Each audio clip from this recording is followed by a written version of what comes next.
संस्कृत शिक्षण कक्षा 8 संस्कृत व्याकरण के उपसर्ग भाग में आज हम अध्ययन कर रहे हैं।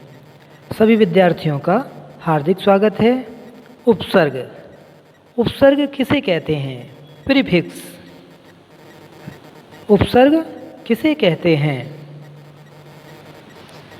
ऐसे वाक्यांश जो किसी भी धातु अथवा शब्द के पहले लगकर उसके अर्थ में परिवर्तन कर देते हैं, वे उपसर्ग कहलाते हैं। उपसर्ग किसे कहते हैं? ऐसे शब्दांश जो किसी भी धातु अथवा शब्द के पहले लगकर उसके अर्थ में परिवर्तन कर दें तो उपसर्ग कहलाते हैं। संस्कृत में उपसर्ग कितने होते हैं? उत्तर है संस्कृत में 22 उपसर्ग हैं। कुछ उपसर्गों के प्रयोग हम आपको यहाँ बता रहे हैं। जैसे प्र लगाकर पा में र, पा आधा रा पूरा, तो प्र हो गया। प्रा से प्रमुख, प्रधान, प्रार्थना, प्रचार, प्रदानम, प्रणामः, प्रवेश, प्रलाप, प्रवृत्ता, प्रसन्ना, प्रस्थानम आदि नए शब्द बनते हैं और प्र लगने से उनका अर्थ भी बदल जाता है। परा, पराजय, पराजया, परागति, पराधीना, पराजिता, पराश्रितः। परा माने दूसरा, तो पराश्रित दूसरे के आश्रित। पराजय दूसरे की जय अर्थात अपनी हार।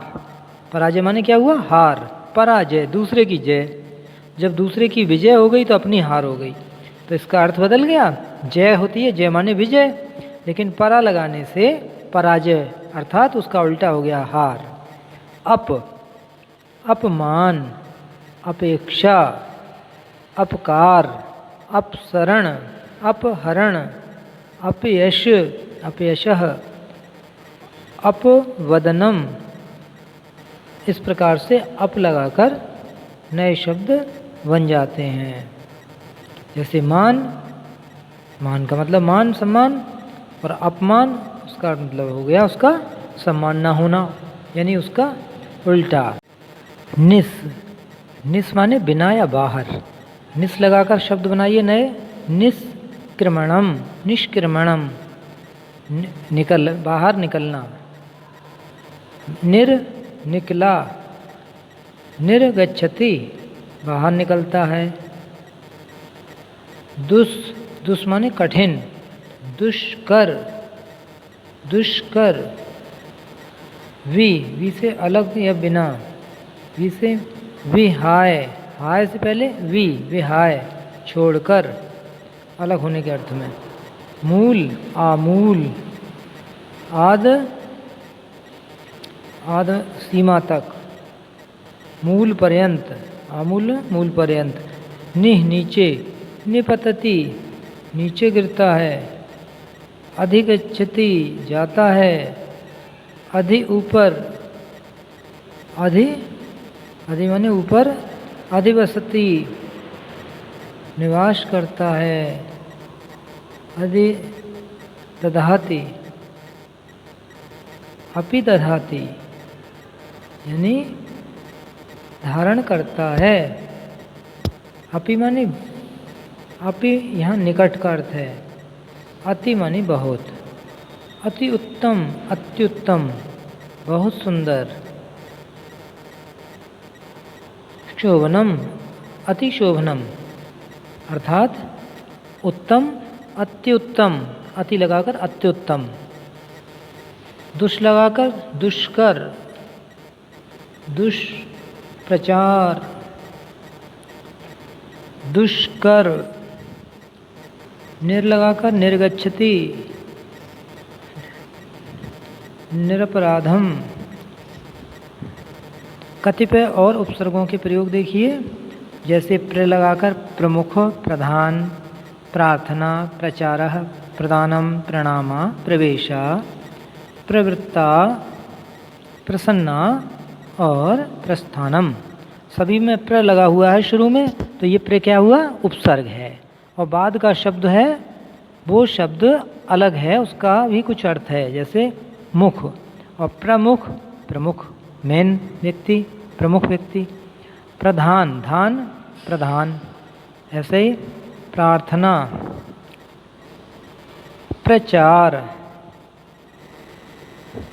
प्रदानम, दानम, प्रदानम। परा, परा उपसर्ग है, परा लगाकर नए शब्द बना सकते हैं आप, जैसे परागति, पराधीना, पराजिता, पराश्रिता। अपमान, अपमान का अपेक्षा, अपकार, अप लगाकर अपसरण, अप से अपहरण बना सकते हैं और शब्द बना सकते हैं। अनु उपसर्ग, अनु लगाकर बनाएंगे। अनु का मतलब अनुसरण करना से, जैसे अनुसार, अनुचर। यह अनु का मतलब पीछे भी हो सकता है। और अनुकरण, अनुग्रह, अन्वेषण, अन्वेषण खोज। अनु से अन्वेषण, अन्वेषण अनु से बना है। अनु से अनुसार, अनुचित, अनुपम। इस प्रकार से नए नए शब्द बनाने सीखें और विचार करें कि नए शब्द क्या हैं, उनका क्या अर्थ हो रहा है, और अपने आचार्य जी से उनका अर्थ भी पूछें। और नए नए शब्दों को जब खोजेंगे और आप लिखेंगे तो आपको बहुत अधिक अच्छा लगेगा, ज्ञान बढ़ेगा नित्य, और आप अच्छे विद्यार्थी बन सकेंगे।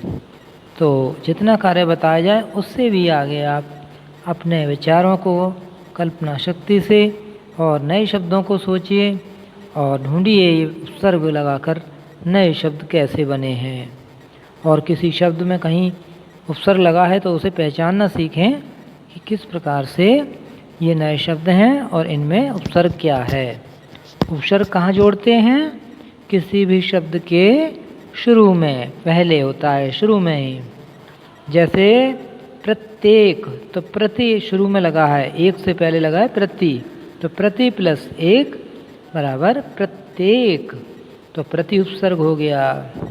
प्रतिदिन, प्रतिदिनम, तो दिनम से पहले प्रति लगा है तो प्रति क्या है? उपसर्ग है। प्रतिकार, प्रतिकार। प्रतिबिंब, प्रति लगाकर प्रतिबिंब, प्रतिबिंब माने परछाई, रिफ्लेक्शन। इस प्रकार से आप उपसर्गों को समझें और उन्हें याद करें। संस्कृत में 22 उपसर्ग हैं, जैसे प्र, परा, अप, अनु, औ, सम, निस, दुर, निष्ठ, वि, आद, नि, अधि, अपि, अति। इस प्रकार से नए नए शब्दों का अभ्यास करते रहें।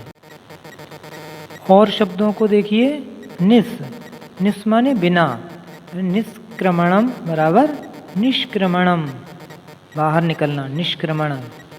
निर, निर निकला, निर्गच्छति, बाहर निकलता है या बाहर निकलती है, निर्गच्छति। दुष, दुष माने कठिन, और दुष्कर, तो इस प्रकार से दुष्कर, दुष्चरित्र, ये हो गया आपका दुष उपसर्ग। वी लगाकर बनाइए, विहाय, विहाय छोड़कर। विकार, विनाश, ये शब्द जो हैं विसर्ग लगा, बी उपसर्ग लगाकर बने हैं। आद, आद सीमा तक, वी माने अलग या बिना, आद लगाकर, इससे आ, आ का मतलब है आमूल, मूल पर्यंत आ। आमरण, मरने तक। आजीवन, जीवन भर। उसके बाद नि उपसर्ग, नि नीचे से, निपतति अधि। अधि का अर्थ है ऊपर।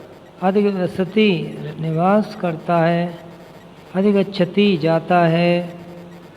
अपि माने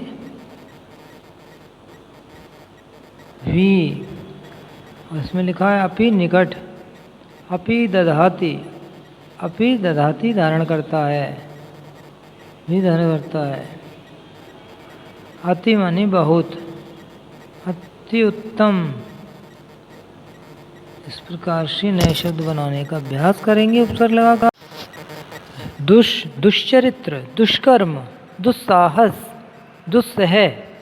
दुस में दुष शा, ये आपका शा तालव्य भी बन रहा है, और दुस में सा दंती सा भी बन रहा है। इसी तरह दुर से दुर्गति, दुर्गम, दुर्जन, दुर्विनीत, दुर्विकार, दुराचार। इस प्रकार से दुर लगाकर नए शब्द बन रहे हैं। उपसर्ग जोड़कर नए शब्दों का निर्माण आप करना सीखें और शब्दों का अभ्यास करें। वी से विगत, विहार, विहात, विशुद्ध, विकृत, विकीर्ण आदि। आंग, आ से आजीवन, आलोक, आमूल, आदान, आमरण आदि। अति, अति उपसर्ग का प्रयोग अति से अतिशय, अतिरेक, अतिरिक्त, अतिसार आदि। अभि, अभि से अभिमानम, अभिसार, अभिकर्ता, अभियंता, अभिव्यक्ति। इस प्रकार के नए नए शब्दों का निर्माण हो रहा है। उनका अर्थ भी परिवर्तित हो जाता है। जो पहले अर्थ था वह अर्थ नहीं रहता। उपसर्ग अर्थ को चेंज कर देते हैं, परिवर्तित कर देते हैं। बात समझ में आ गई आपके?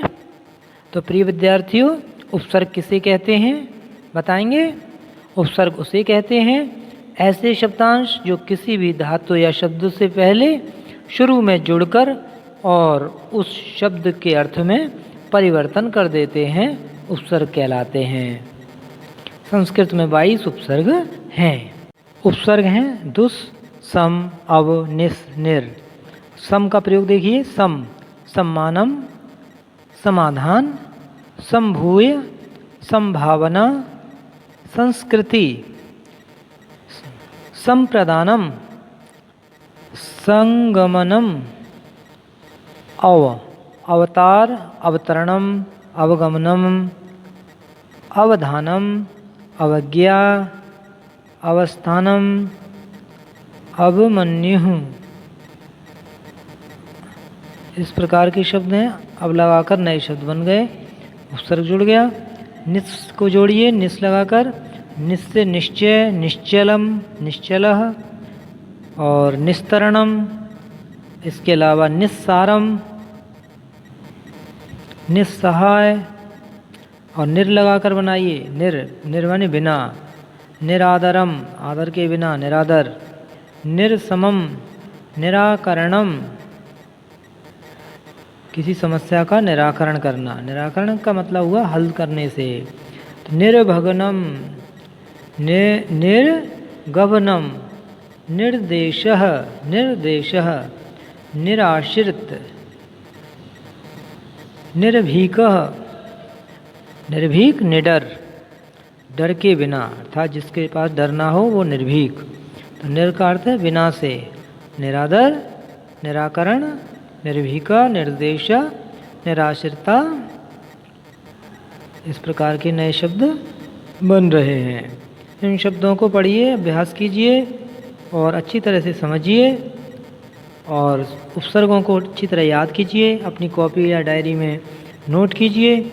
और केवल ये नहीं है आपने अपने ग्रुप व्हाट्सएप पर आया कोई कार्य, उसे देखा, पढ़ा और छोड़ दिया। इससे आपका ज्ञान नहीं बढ़ेगा। जब तक आप अपनी नोटबुक में अपने हाथ से नहीं लिखेंगे, ठीक से अध्ययन नहीं करेंगे, तो आप पढ़कर छोड़ देंगे, वहीं का वहीं थोड़ी देर बाद ही वह लुप्त हो जाएगा ज्ञान। अगला उपसर्ग है सु। सु से सुंदर, सुजन, सुजना यानी श्रेष्ठ जन।